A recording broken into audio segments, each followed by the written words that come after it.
You're in the trenches with Dave Lapham, presented by First Star Logistics. The Cincinnati Bengals back on the practice field today as they count down to some real football Saturday night against the Tampa Bay Buccaneers in the first preseason game of the 2024 NFL season. Lap, you were on hand today. We talk about this often in training camp as it continues to roll through, where all of a sudden, I don't know if it's the heat from the month of August and you're hitting against teammates, things get a little heated. And today was the kind of the boiling point today between, especially it's always in the trenches. And right. The linemen seem to be the ones that fight on the offensive side, and linebackers get a little pesky when on the defensive side. And that was the case today.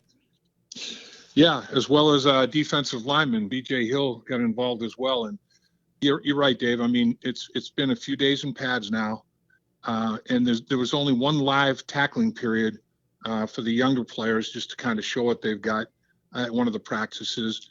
And there's always chirping going on back and forth between players. You wouldn't have gotten me on the ground. You know, I would have busted that tackle. I would have scored on that. I can't believe they're spotting the ball at the 4-yard line. You would have not made that hit on me one-on-one. Oh, yeah, we would have gotten a quarterback sack on that one. I mean, offense and defense are always kind of chirping at each other, and some of it good-natured, some of it very competitive. I mean, these guys are prideful. I mean, they're uber competitive people. There's no question. That's why they're at the level that they're at. But as a former player, I mean, I guess I don't know what the media thought about it. I guess maybe they thought it was World War III or something. But I just thought it was a fun practice. I thought it was extremely competitive. I thought they got a lot done. I thought Joe Burrow had a hell of a day. I thought, as a unit, as guys were walking off the football field, I just heard a lot of guys saying, yeah, that was good work, man. That was a good practice. You got to protect yourself. You got to make sure that it doesn't go. It's edgy, obviously, but you got to make sure it doesn't, go into absurdity. And it didn't. And I think, they're smart enough to make sure that doesn't happen. But like I said, I think Joe Burrow's getting better every single day. I mean, he's, it's a game of small gains. There's no question about it. And, he's doing everything he possibly can every day to find that little bit extra. And as well as a lot of his teammates, are as well. He made some throws today where he got out of pocket and had a throwback pass that was pretty extraordinary. I mean, he had a pass where he was off platform that was really a thing of beauty to watch. I mean, I thought he and T. Higgins hooked up multiple times. I mean, down the middle of the football field to both sidelines. Every quadrant in the football field they attacked, and T attacked it from different alignments. So Newton had a pass breakup as a young rookie. He missed 9 months with that knee injury, and he's starting to work his way back in, and he's starting to make some plays. It was a touchdown pass to Kwame Lassiter that Jake Browning executed. I mean, there were a lot of everybody's. All is definitely he's in recovery mode, getting his football legs back. But I thought the team periods where they had move the ball period, and it wasn't situational. It was the plays weren't scripted. It was just move the football. It was football what it was, and they were long periods. And they had number ones and number twos on both sides of the football were out there for an extended period of time. And I think that's when the tempers got a little bit short.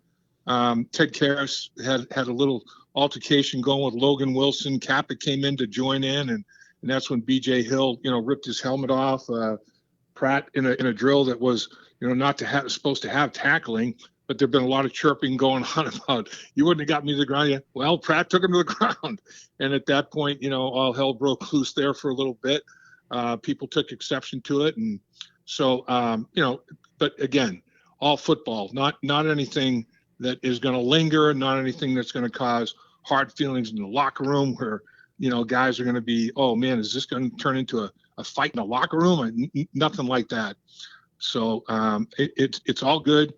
Everybody's getting ready for the Tampa Bay Buccaneers, the first game. And you know how that goes, Dave. It's evaluation time for the backups. And the one thing that I've been really pleased with watching as a fan and broadcast responsibilities.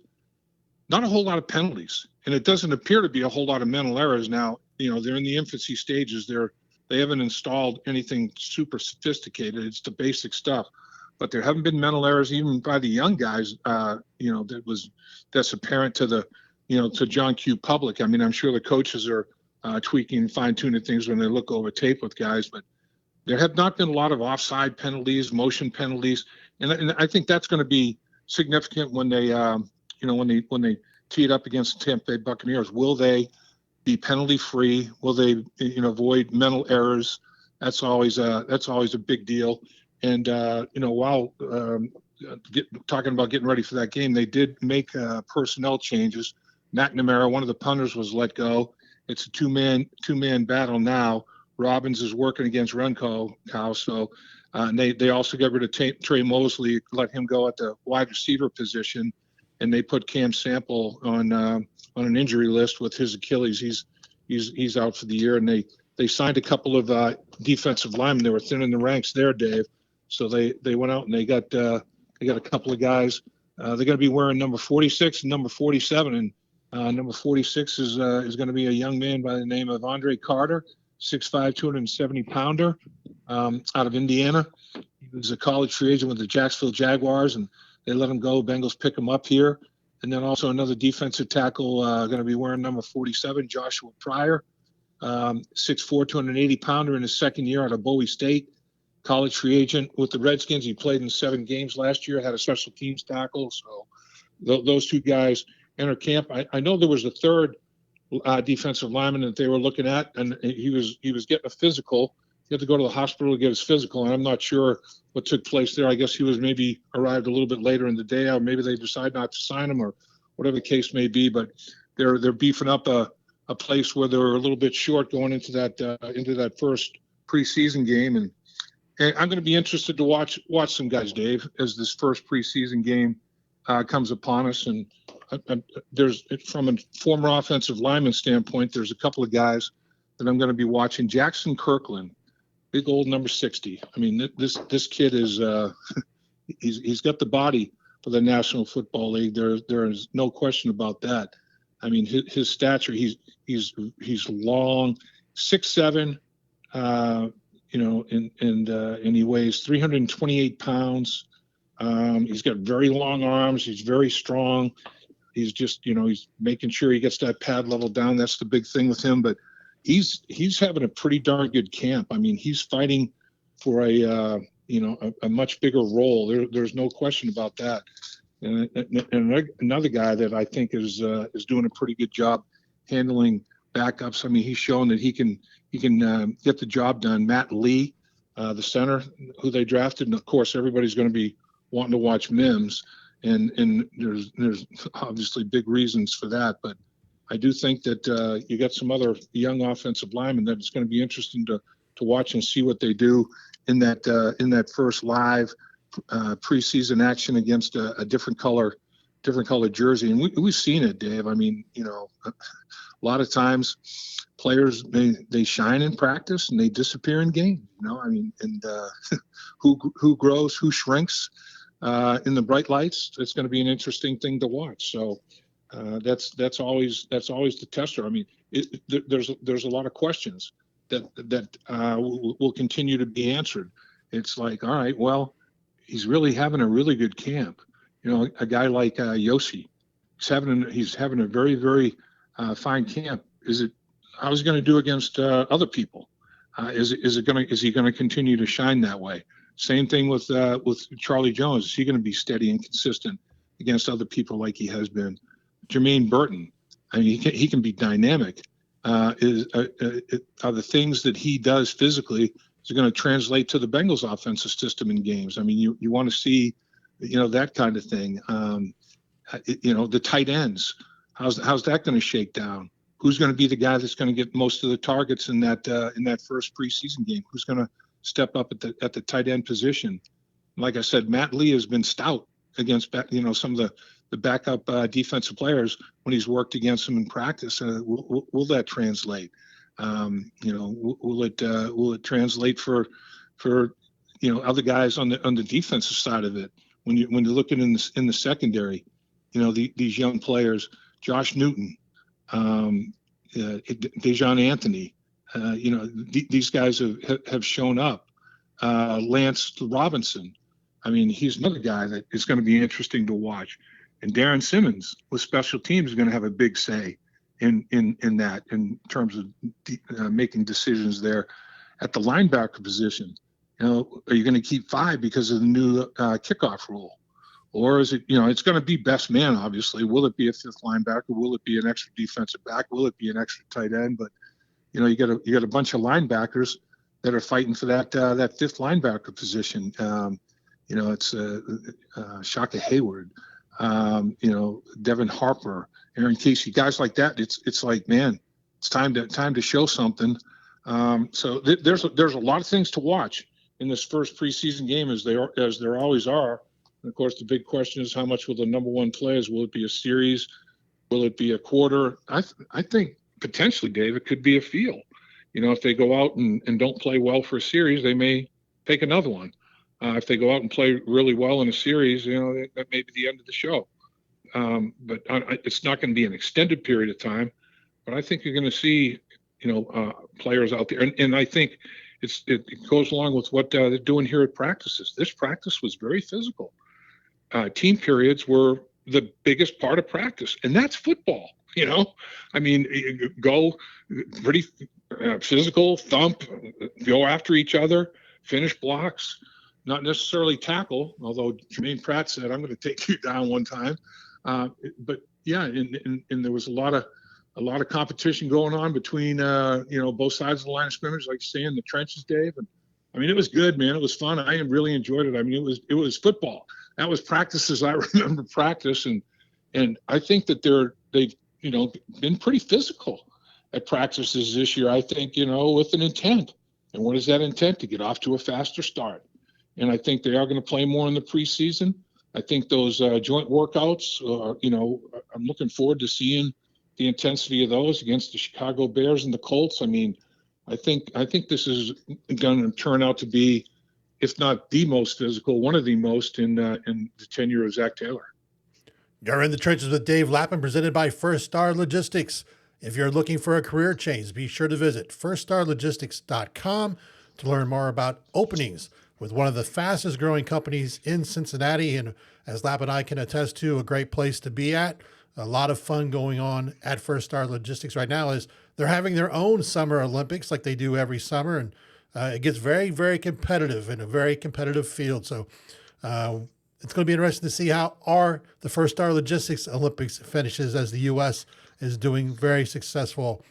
Lapp, I have to make a public service announcement today, because the Bengals announced here late after practice that the August 8th, tomorrow, Thursday, practice has been closed to the public.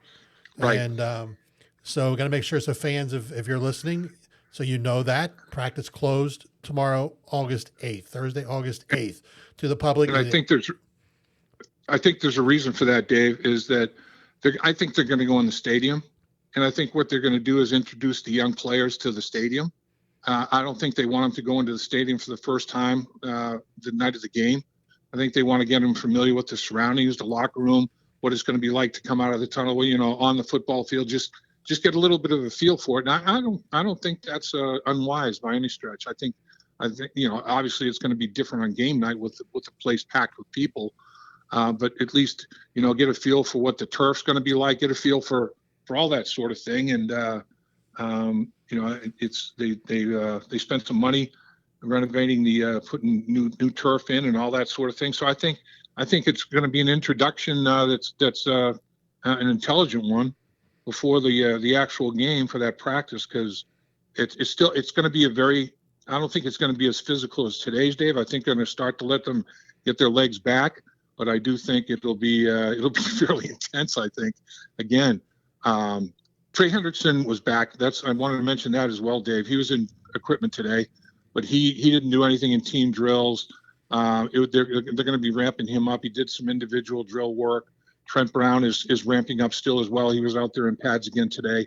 So they are starting to get some players back. And, unfortunately, poor Cam Sample having to have that Achilles surgery. But the other injuries that they've had, everybody would like to see the injury list shrink and not sustain any more injuries. But none of them are season ending, and most of the guys will be back on short term rather than long term. So far, knock on wood, it's been pretty good in that regard. That was going to be my next question for you, Lap, was the fact that they signed Andre Carter, as you mentioned, out of Indiana, originally signed by Jacksonville. I remember when he played at Western Michigan for 4 years before he transferred to IU. Had a big career going at Western Michigan, and then when he went to IU, had success there. But Joshua Pryor, the defensive tackle, what's the latest status on McKinley Jackson, who going through a little bit of an injury issue?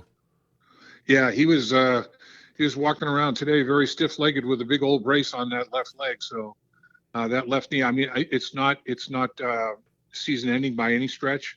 I don't think they think it's going to be long-term, but it would not surprise me if I'm not sure how much he's going to be able to play in the preseason. I mean, maybe if everything works out in the most fortunate way, might be able to come back for snaps in the last preseason game potentially, but who knows? I mean, that all can change too on a day-to-day, week-to-week basis. But he's right now he's peg-legging it around with a big old brace on that left leg. So he's certainly not going to be part of the dance. And everybody's like, oh man, these poor guys that they're signing, these are training camp bodies.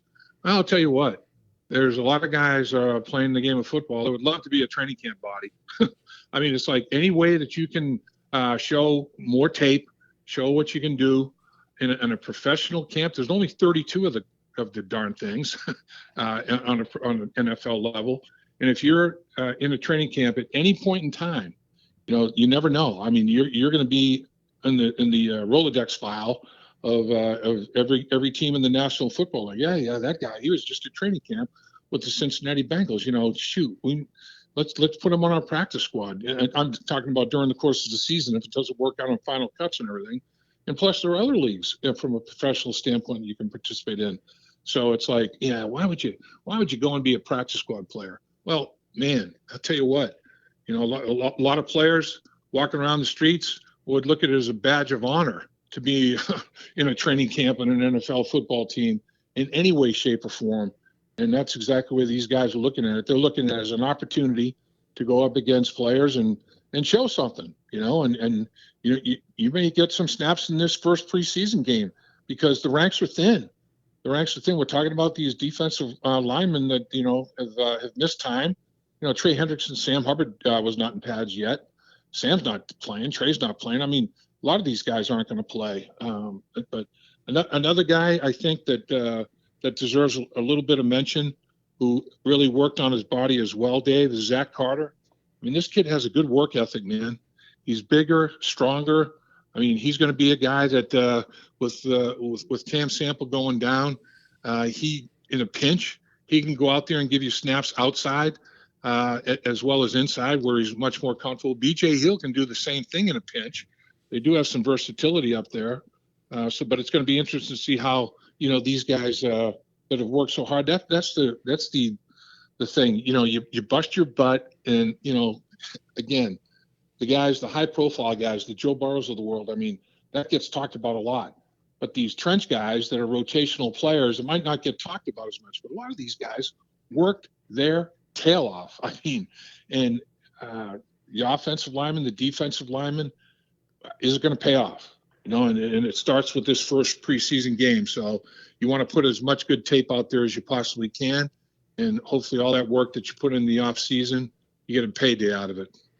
Yeah, as First Star Logistics always says, opportunity knocking.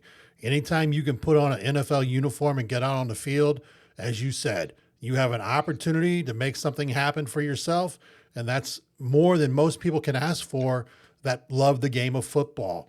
Yeah, Dave, how many guys can go up literally, and a lot of guys, tell stories about it. It's exaggerated. Yeah, man. I was on an NFL team. Well, would you show up at a mini camp one day and didn't even get signed to a roster? I mean, these guys can actually say, look, I was at the Cincinnati Bengals training camp. And I was out there and I was busting it and got some snaps in a preseason game. Didn't quite work out, but yeah, man, at least part of my dream was fulfilled. I put on a uniform of an NFL team, one of 32 teams, and went out there on their behalf in the preseason and gave it everything I had. I mean, that's something to be proud of, something to be able to tell people. People would be surprised. Several years ago, there was a TV show. Michael Irvin ran a reality TV show, and I happened to have a chance to work on that a little bit when they came to Ohio looking for guys to be on that TV show. And we went to Columbus and we interviewed. Oh man, it was a few hundred people. Guys showed up, and some we called because of my background with Scout.com and Fox Sports. We called guys who were out of the game. It was a tryout. He was trying guys out, right? To live the dream in the National Football League, trying to get them a tryout with an NFL team, right? Yeah, the winner was going to get an opportunity in camp with the Dallas Cowboys. Right. And you just in Columbus alone, we had a few hundred guys that came for the interview process where we gathered their information, spoke to them, kind of got their backstory, what happened. As Lap, as you know, there's lots of reasons why guys who have talent are not in the NFL. And sometimes it's, self-made issues that kept them out of the game. Sometimes, hey, they may have been the last cut, of a training camp, and they're just looking for any way to get back in. And it was a very interesting show to work on and then to watch it progress through. And I believe the person who ultimately won, I actually think stuck a little bit with the Dallas Cowboys. So overall it was a success, but again, limited numbers of opportunities for guys to play in the league.